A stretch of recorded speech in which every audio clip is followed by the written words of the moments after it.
Presents দেশ বিদেশ। নমস্কার, বরাক উপত্যকা থেকে বিশ্বমঞ্চ প্রাসঙ্গিক সব ঘটনাবলী ও গুরুত্বপূর্ণ আলোচনার কেন্দ্রবিন্দুতে আপনাদের স্বাগত। দেশ বিদেশ পরিক্রমায় আমাদের সাথে যুক্ত হন। নজর রাখুন আগামীর প্রতিটি পদক্ষেপে। প্রথমেই টপ পয়েন্ট।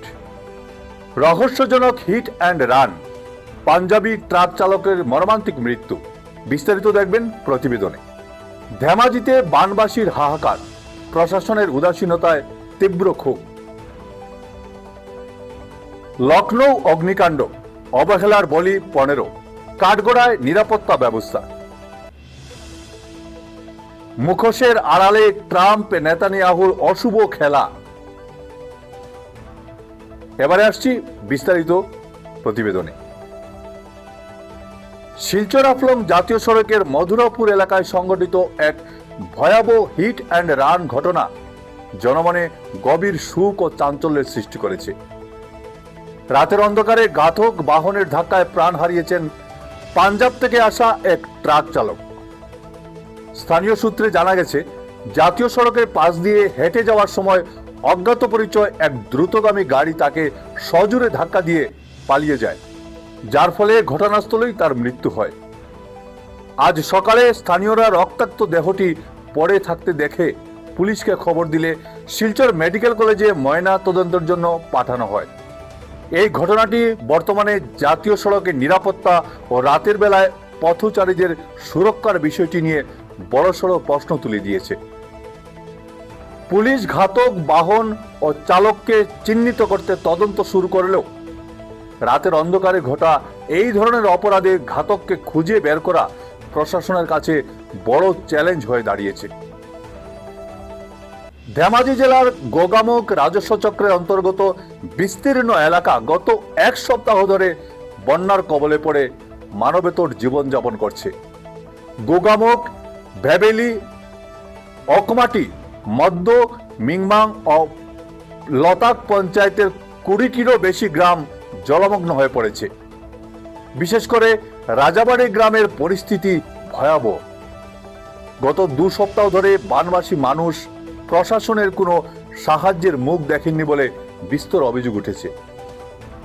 বিশুদ্ধ পানীয় জল ও খাদ্যের তীব্র সংকটে ভুগছেন সাধারণ মানুষ। পাশাপাশি গবাদি পশু নিয়ে এক অনিশ্চিত ভবিষ্যতের দিকে দিন কাটাচ্ছেন তারা। প্রশাসনের এই চরম উদাসীনতা ও নীরবতায় বানাক্রান্তদের মধ্যে ক্ষোভের আগুন দাউ দাউ করে জ্বলছে। ত্রাণ ও সহায়তার প্রতিশ্রুতিটুকুও যেন তাদের কাছে আজ আকাশের চাঁদ। অমানবিক এই পরিস্থিতির দ্রুত মোকাবিলা করে প্রশাসনের হস্তক্ষেপই এখন একমাত্র দাবি ক্ষতিগ্রস্তদের। লখনৌয়ের আলীগঞ্জে সোমবার একটি 3তলা বাণিজ্যিক ভবনে ভয়াবহ অগ্নিকাণ্ডে 15 জন শিক্ষার্থী মর্মান্তিকভাবে প্রাণ হারিয়েছেন। কোচিং সেন্টারে ক্লাসে চলাকালীন আগুন দ্রুত ছড়িয়ে পড়লে ধোঁয়ায় দম বন্ধ হয় এবং প্রাণ বাঁচাতে বহুতল থেকে নিচে ঝাঁপ দিয়ে এই মর্মান্তিক পরিস্থিতির সৃষ্টি হয়।